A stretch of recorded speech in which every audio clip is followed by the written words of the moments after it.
Good morning po sa inyong lahat. Ito po ay house and lot dito sa bayan ng Ordaneta City. So fully furnished po ito, 622 square meter.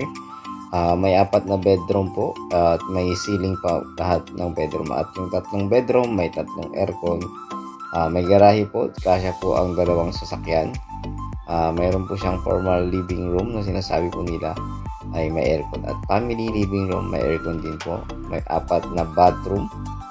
So, kitchen and island. Hindi ko alam kung ano yung kitchen and island.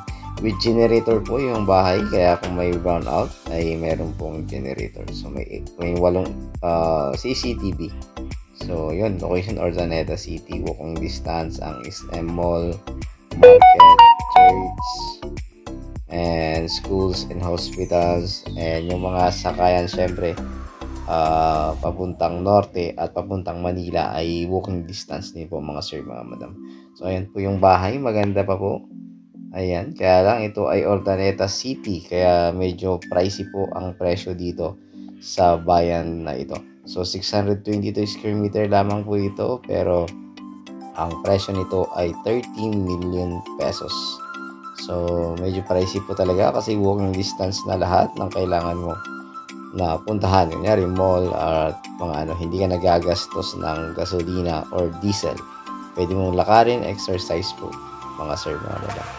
So ayun, sana po ay magustuhan nyo po ito. Bayan po ng Ordaneta City, Pangasinan, 30 million. At yung mga kailangang pag-usapan ay pag-uusapan na lang po ninyo sa personal ng may-ari po, at mag-set lang po ng araw para po masabihan po natin yung seller po natin at makausap po sila. So ayun, muli, ito po ang inyong lingkod, Agent Joel, at pakitawagan nyo lang po ako dyan sa aking numero na nakalagay dyan sa aking screen, at sa aking Facebook account nakalagay din po dyan sa aking screen, mga sir, mga madam. Muli, God bless you all. Maraming salamat.